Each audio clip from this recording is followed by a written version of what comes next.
Here is our Earth, our mother. A long time ago, in each territory where our ancestors settled, we learned how to live in deep connection to our place. We took our time getting to know our territories.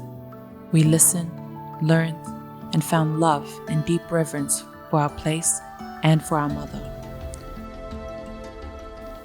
We created our rituals, our governance systems, our customary laws, our celebrations, our philosophies, our cultures. We passed on our knowledge and our stories through the generations. Our ways of life maintain balance and harmony in ourselves, in our communities, between humans and nature, and between humans and the universe. We stayed true to the responsibilities that we were given by our ancestors. We stayed true to our mission as indigenous peoples of protecting the forests, protecting the mountains, protecting the waters.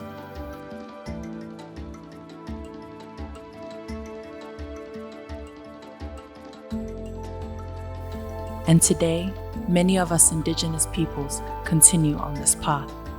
We consider that we are a part of nature and that nature is our family.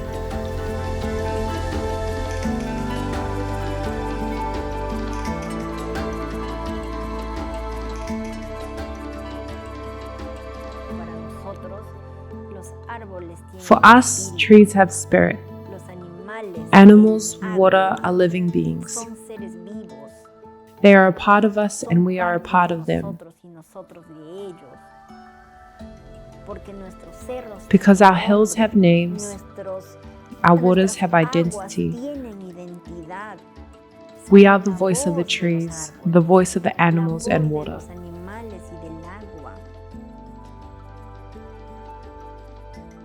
Our ancestors have lived in harmony with their natural environment for centuries, gathering knowledge of the land, sky, and sea.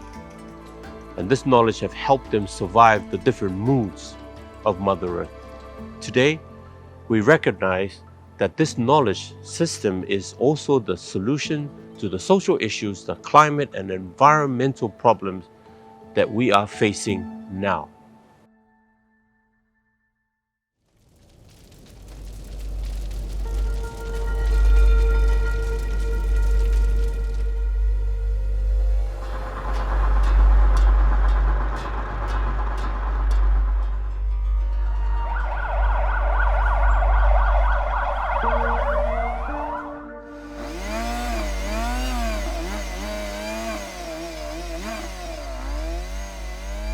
But today, the delicate balance of the natural world is under threat. In the past few hundred years, disconnection has begun to spread among some humans, like an illness of the spirit. This has led to more and more greed, inequality, mental and physical illness, and to addiction. Now the destruction of nature is accelerating more than ever, and along with it, the destruction of indigenous cultures.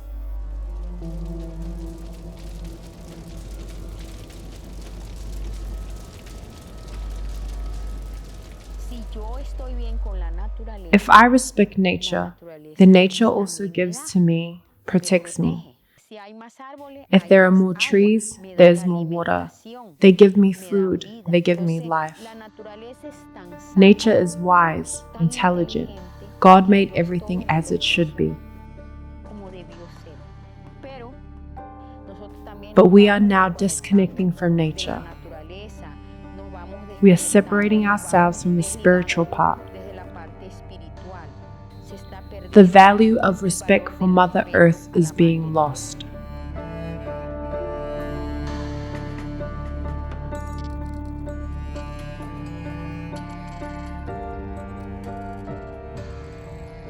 People grow up and are educated to believe that nature must be mastered.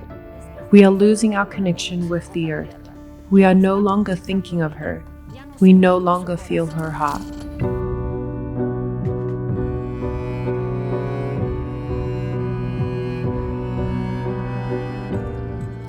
But how did this disconnection begin? Hundreds of years ago in Europe, thinkers began promoting the idea that the world was not alive, that the mountains, the forests, water were not living. They used teachings from some of the dominant religions to say that God had declared humans to be master over the earth and have dominion over every living thing. They said that the earth was not abundant and generous, but that nature was to be seen as something separate and dangerous that needed to be conquered.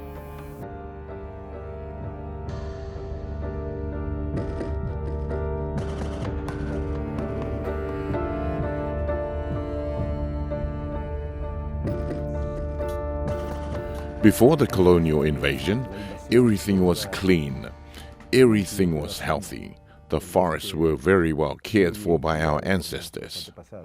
But when we were colonized, when the invaders came, this changed. They introduced money and told us that the most fundamental and important thing for being human was the economy. Colonialism spread the idea that ancestral wisdom was wrong and that getting more and more wealth and power over others was the key purpose in life. The colonial powers first colonized their own countries, pushing communities off the land. Then they spread colonialism across the world.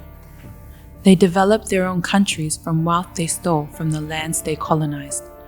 They built factories to make and sell more products, to make more and more money. This has led many humans to believe that it is worth destroying nature in order to have more material things. Over the last 150 years, these ideas have spread to every corner of the world.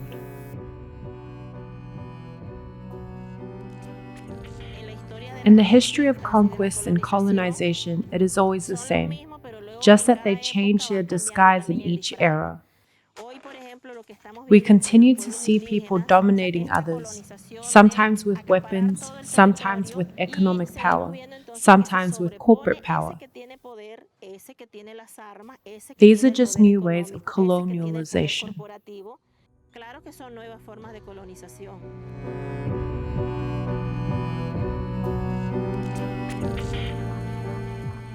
Western thought and modern thought say that nature must be taken advantage of as much as possible. Extract it. Exploit it as much as you can, because this earns money. This generates wealth. So we are won over by consumerism, by individualism.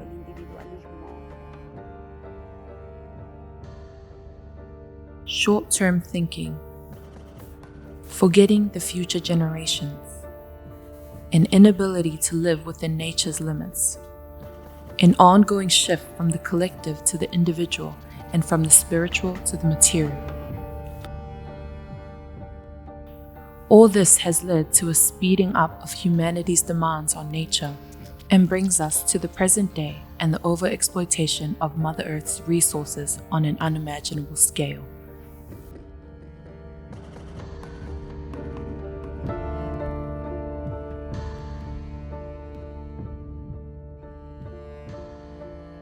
We indigenous peoples are not responsible for these multiple emergencies, but we and all the people on the earth are directly impacted by them.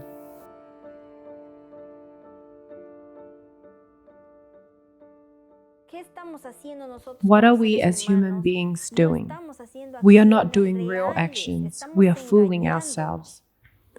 We are not seeing what's happening. We need to show solidarity. We need to unite in order to be able to really secure a future for our children, but not only the indigenous children, but all of the children in the world.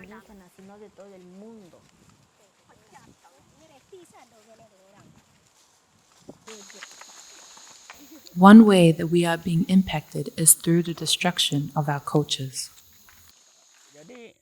So, our indigenous community lived in harmony and sustainably with nature in the past. Now, a lot of our culture has been lost.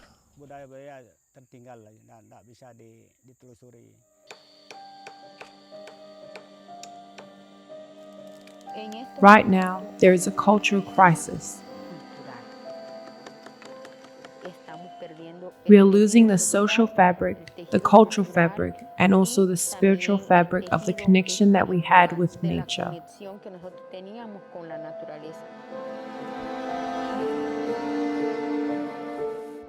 Our indigenous governance, knowledge systems, and traditional practices keep the territories safe and help to protect vast areas of the planet.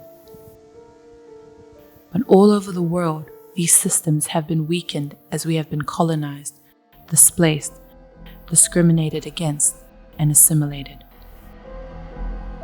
Our cultures are threatened. They have been killing our cultures, killing our bonds with our lands, assimilating us, belittling our knowledge, and promoting the colonial thinking of separation of human beings from nature. For us, there is a link between our culture and our way of life. This is shown in how we take care of and protect our territory.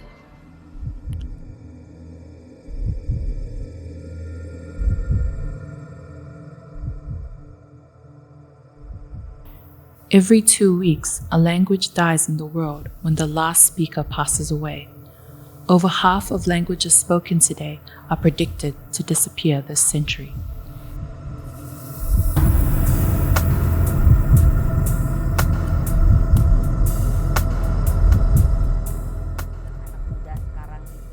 The youth are starting to adopt external lifestyles. Those below 30 cannot even speak their mother tongue, the local language. The youth have started to become individualist, no longer willing to get involved in traditional collective work.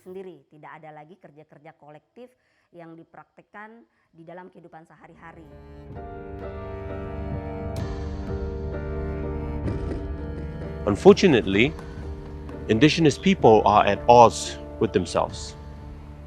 Centuries of colonialism has popularized a way of life that is not suited for the environment that we live in and are eroding the well-being of our people. So there is an internal struggle between those who have accepted this new way of life and those that still value the knowledge of our ancestors.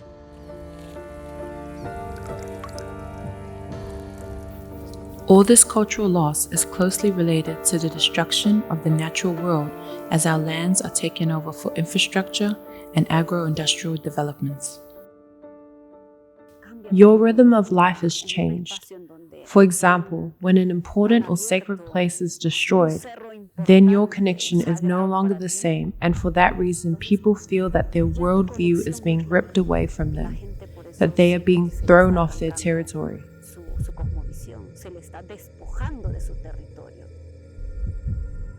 Our leaders who stand up to these pressures often meet with violence and criminalization. The state decides to grant concessions for timber purposes or for monoculture crops or for mining or oil extraction. And when we indigenous peoples fill ourselves with strength and courage and raise our voices, we are threatened, assassinated. They kill us. Simplemente somos asesinados, amenazados. Nos matan.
For millions of years, the world around us, the forests and plains, The mountains and valleys, the rivers, lakes, and oceans have been full of life. Countless different kinds of plants and animals, wonderful in their variety.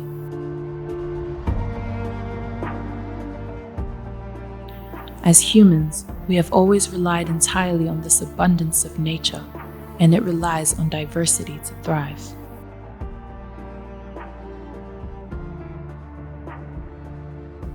We have to connect with nature, because without nature, by disconnecting from it, we are living in the wrong way. When we have that direct contact with nature, above all else, we feel peace, tranquility. It's listening to that natural music, the song of the birds.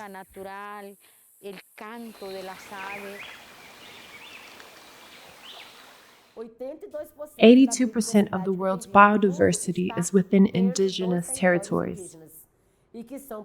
Our territories are protected, not because of an effective public policy of protection. They are protected because of our own ways of life.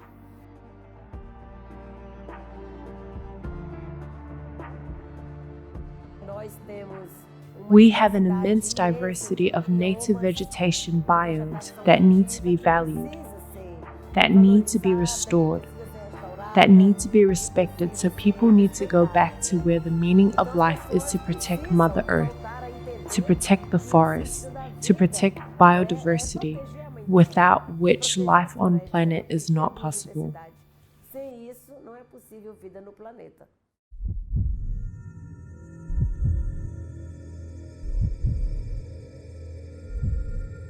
But now, in the space of just one lifetime, all that has changed. Today, the abundance of nature is vanishing at rates never seen before in human history. This is not just happening in one place, and not with one type of creature, but with all biodiversity everywhere on the planet.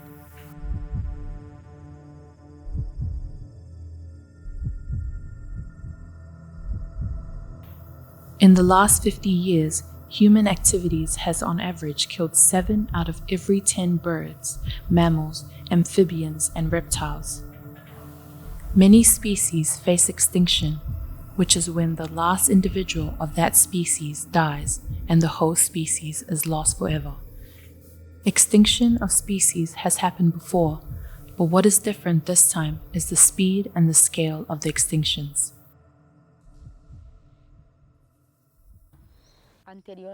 Previously, we did not buy fish. It used to rain a lot. There were a lot of tigers. Here was covered with forest. But now there are no more birds. There are no more deer. There is no more water. There are no fish.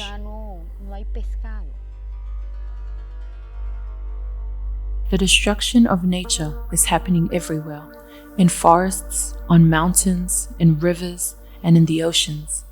The oceans are being emptied of their fish and filled with rubbish and sewage.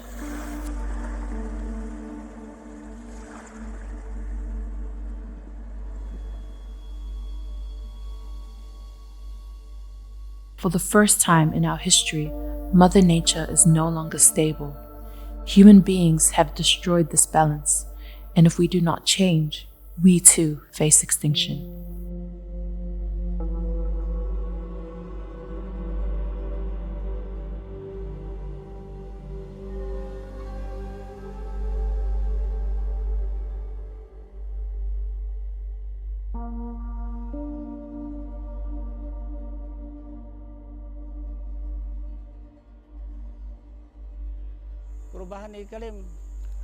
In the dry season, land gets easily burned due to droughts. In the wet season, the land cannot hold rainwater and floods are common. The territory has changed. The weather has changed.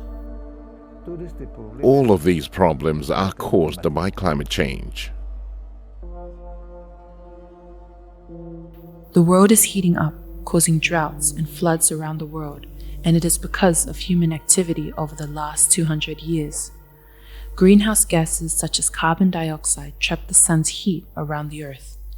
The more they are released into the skies, the hotter the world becomes. Greenhouse gases are released by deforestation and industrial agriculture, by burning coal, gas and oil, by mining, transport, and are fueled by consumerism. The release of greenhouse gases is a symptom of disconnection.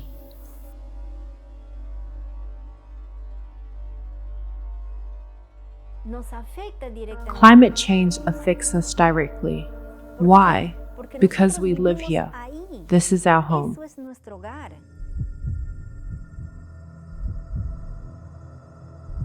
So far, our world has heated up by 1.2 degrees centigrade since pre-industrial times. We are already seeing the terrible impacts of this. As the planet heats up, the impacts on life on Earth is drastic. So many areas on the planet are experiencing long heat waves that have never happened before. Unprecedented forest fires are happening all over the world. Lakes around the world are drying up, impacting fishing, agriculture, industry, life. Enormous floods are happening more frequently. The impacts of climate change is forcing people to move in ever-growing numbers. These impacts are at 1.2 degrees centigrade. But if humans don't limit the amount of greenhouse gases currently being pumped into our skies, these impacts will get worse. 3 degrees warming would bring more extreme fires, flooding, 2-meter sea level rises, and huge areas becoming desert. If temperature rise by 4 degrees, nearly 3/4 of the world's population would live in areas dangerous to life because of overheating. Millions of people would die from starvation, forced migration, and devastating resource wars. If temperatures rise by 5 degrees, we, the human race, and most other species along with us, could become extinct.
I invite you to not lose hope, even if we feel that our actions are minimal. Even so, we must get up every morning and tell ourselves that we must defend, reforest, and look after our waters. Today and the next day too.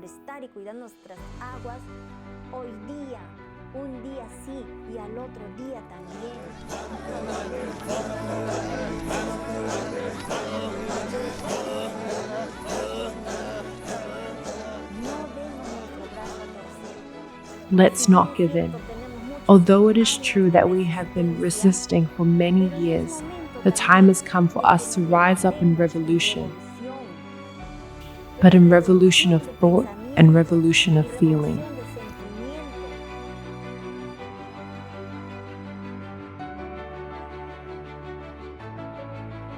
As well as communities, all over the world there are individuals, movements, NGOs, and businesses coming together to protect nature, to slow climate change, to save humanity. But to meet this enormous challenge, much more needs to be done. At this time of transformation, we must avoid false solutions based on greed, power, and panic. We indigenous peoples must unite to rise up to lead these movements from our philosophies, our knowledge systems, our connection to the earth.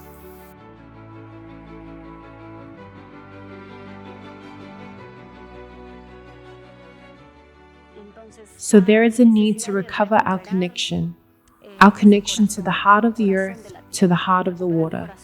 Our communities need security. We need to take control, and we take pride in our culture. We must understand that to face climate change, we need to recover the things that our grandparents did, our great-great-grandparents used to do. These things are still valid today. The ancestral knowledge has clearly shown that it is an alternative to climate change.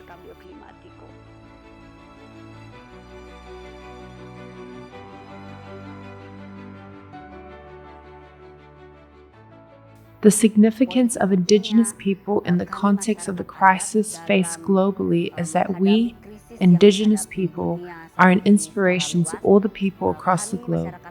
We are an inspiration to all to act to save the world from extinction.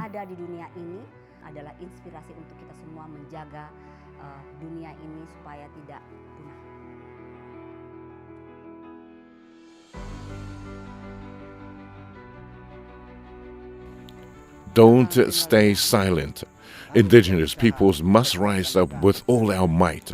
I hope indigenous peoples can be united to defend and reclaim. To defend our land if we still have any. If we have lost it to companies, let's reclaim it. If there are weaknesses on our part, we need to get united to reclaim our land so that we will survive.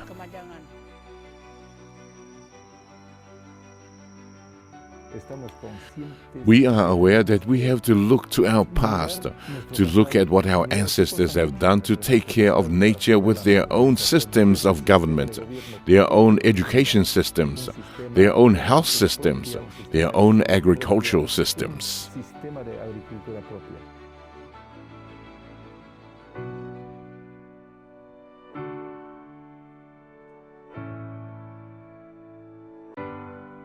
We know that we need to keep our culture and traditional practices alive and thriving by integrating this knowledge into our education system.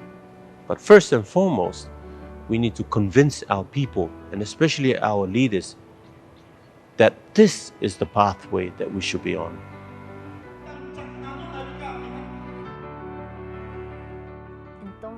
So this is our struggle, brothers and sisters. This is our struggle that we have inherited from our warrior ancestors who gave their lives, many of them, so that today we can pass on this knowledge.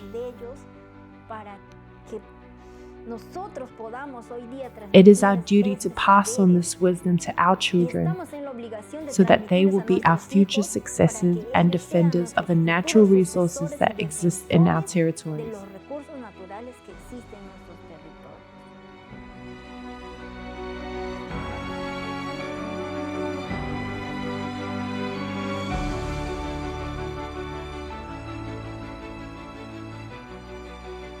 We need to form this great alliance of indigenous people of the world, and together we call on society to understand the great importance of reconnecting with Mother Earth. Everyone needs to understand that this reconnection is so urgent. So we need to reforest our ideas, our thoughts and our hearts, because that is the only way we will be able to reforest the territories in the world. The struggle is now. The time has come for reclaiming our ancestry, for reclaiming the understanding that the future is indigenous.